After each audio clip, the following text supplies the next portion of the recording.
দুটো ঘটনা আমরা দেখছি গণমাধ্যমে কয়েকদিন ধরে। একটি হচ্ছে যে চুরি ও অনিয়মের অভিযোগে বৈশ্বিক জার্নাল থেকে গবেষণার প্রত্যাহারের তালিকায় নাম রয়েছে যশোর বিজ্ঞান ও প্রযুক্তি বিশ্ববিদ্যালয়ের সাবেক উপাচার্য মোহাম্মদ আব্দুল মজিদের। তিনি ঢাকা বিশ্ববিদ্যালয়ের ফার্মাসিউটিক্যাল কেমিস্ট্রি বিভাগের অধ্যাপক। আরেকটি খবর আমি আপনাকে দিতে চাই, যেটা হচ্ছে দক্ষিণ এশিয়ার প্রধান শহরগুলোর মধ্যে অপরাধের হারের দিক থেকে শীর্ষে উঠে এসেছে বাংলাদেশের রাজধানী ঢাকা। একই সঙ্গে এই শহরের নিরাপত্তা ব্যবস্থা অত্যন্ত নাজুক বলে চিহ্নিত করা হয়েছে। বৈশ্বিক পরিসংখ্যান ভিত্তিক সংস্থা নামবিও প্রকাশিত 2026 সালের অপরাধ ও নিরাপত্তা সূচকে এই চিত্র ফুটে উঠেছে।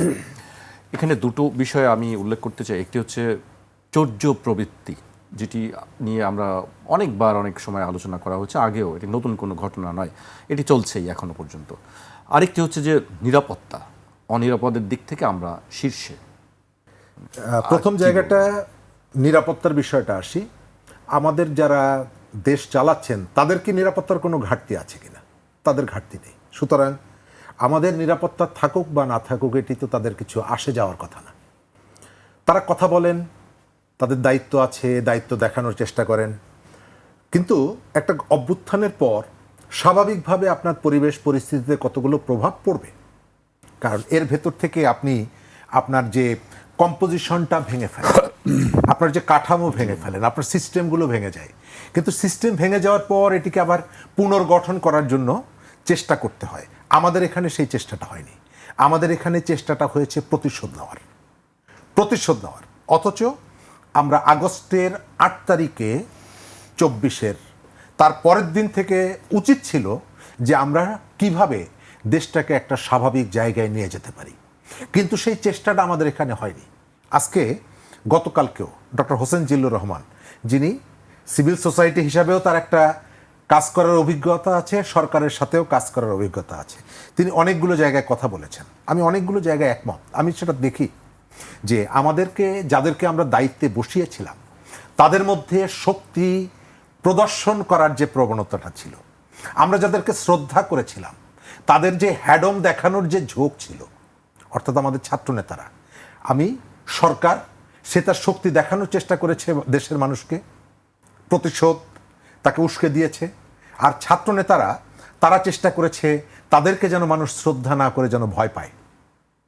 এবং ওই যে শুরুটা, সেই শুরুটা এখনো কন্টিনিউ করছে। সরকারকে মানুষ যে কারণে ভোট দিয়েছে, আমার ধারণা অনেক সময় সরকার সেটি মনে রাখে না।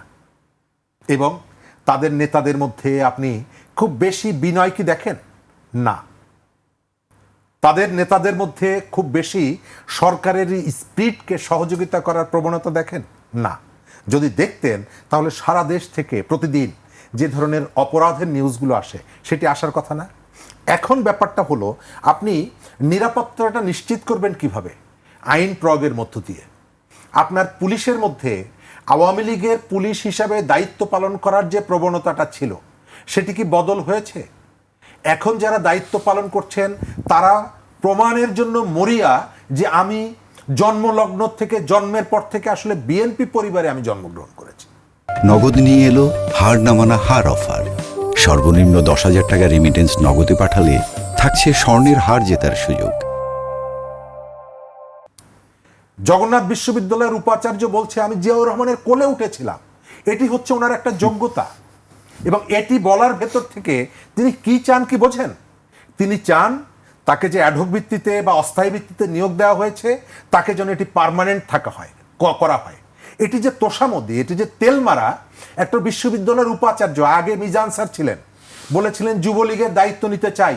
আমরা অনেকেই সমালোচনা করেছিলাম, কিন্তু এখনকার যে উপাচার্য পান খেতে খেতে বললেন জিয়াউর রহমানের কোলে উঠেছিলাম, এবং এর ভেতর থেকে তার যে সুপ্ত বাসনা, আপনি কোনো সমালোচনা দেখেছেন? না। কারণ কি? কারণ হচ্ছে আমরা অপরাধকে দেখি অপরাধী আমার পক্ষে নাকি বিপক্ষে। যদি আমার পক্ষে হয় তাহলে এটি কোনো অপরাধ না। ঢাকা বিশ্ববিদ্যালয়ে আগের সরকার, আওয়ামী লীগ সরকার যা করেছে, এখন তার থেকে আরো বেশি হচ্ছে। খুঁজে খুঁজে বের করা হচ্ছে যে তুমি কোন দলের সাথে ছিলে, তোমাদেরকে বের করে দিব।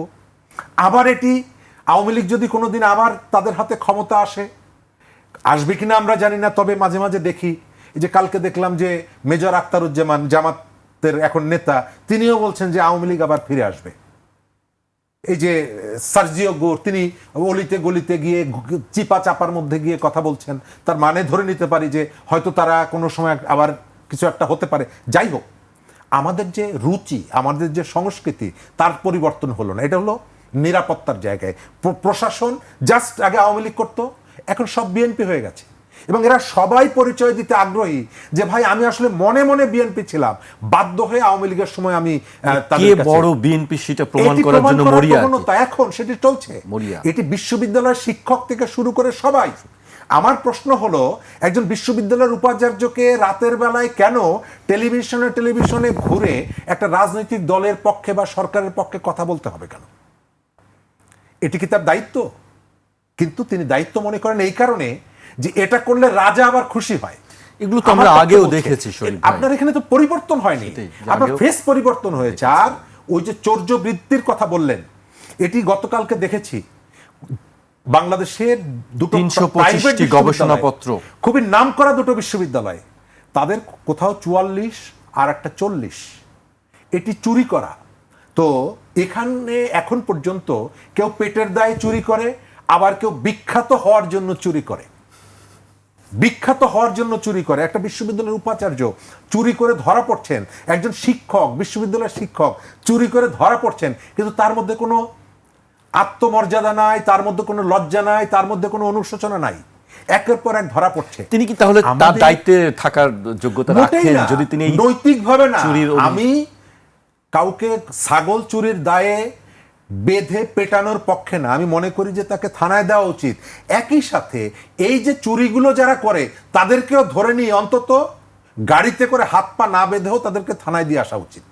এই কারণে উচিত যে এটি ওই যে কারো গাছ থেকে আপনি একটা নারকেল চুরি করলে, কেউ একজন একটা নারকেল চুরি করলে যে ক্ষতিটা হয় তার থেকে অনেক বড় ক্ষতি হয় একজন গবেষক যখন অন্যের একটা গবেষণা কর্ম চুরি করে এনে নিজের নামে প্রচার করার চেষ্টা করেন।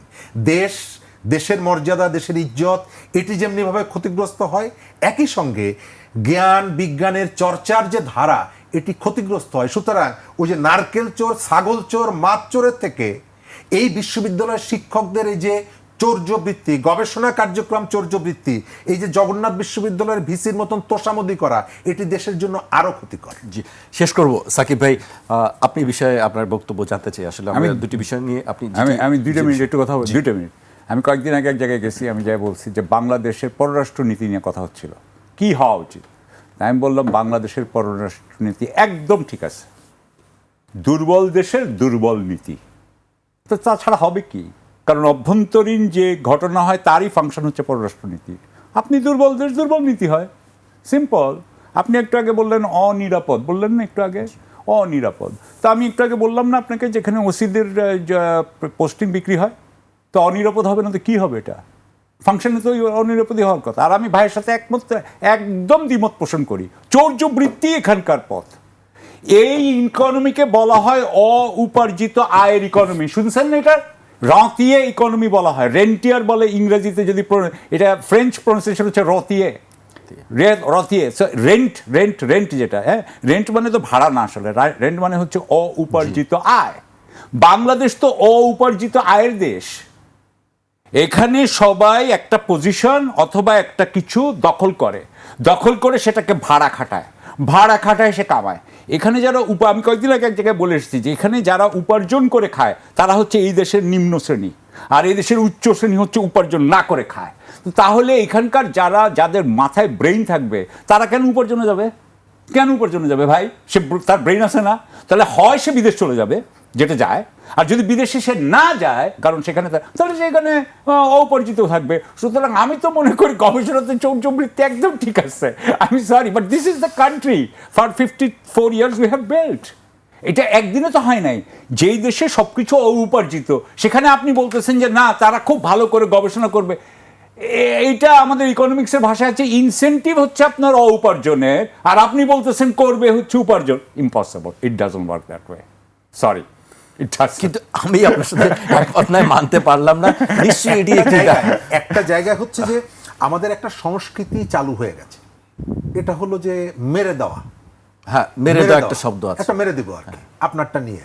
আমি এটা শুনেছি, আমি কুমিল্লায় রসমালাই বিখ্যাত ও এটি কুমিল্লার তো যে রসমালাই- মোটামুটি সবই কুমিল্লার রসমালাই। এবং সেখানে ওই যে মাতৃভাণ্ডার, মাতৃভাণ্ডারের রসমালাই, সব মাতৃভাণ্ডার। সেখানে এই নামেই নাকি কয়েকশো। 150-র উপরে দোকান আছে। তার মানে হচ্ছে যে আমরা ক্রিয়েটিভিটির দিকে নজর নাই, আমাদের নজরটা হচ্ছে কিভাবে আপনারটা এনে আমিও সেটিকে নিজের মতন করে চালাতে পারবো। আচ্ছা, যে স্বাদের রসমালাইটা বিক্রি হয় সেখানে আমি নতুন করে এর থেকে একটু ভিন্নতা আনার চেষ্টা করতে পারি না? এর জন্য যে অধ্যবসায়টা দরকার, যে পরিশ্রমটা দরকার, আমি সেদিকে নজর দিব না। আমি চেষ্টা করব আপনার ওখান থেকে রেডিমেড জিনিসটা বাজারে নিয়ে যাব মেরে দাও। এবং মেরে দেবো এবং এর ভেতর থেকে সুবিধাটা নিব। তো এই জায়গাটায় তবে সাধারণ মানুষ যেটা করতে পারে, একজন বিশ্ববিদ্যালয়ের শিক্ষক সেটা করতে পারে না, কারণ আমরা তাদের দিকে তাকি। প্রশ্নটা সেখানেই, আমরা তাদের কাছ থেকে শিখতে চাই, শেখাই, কিন্তু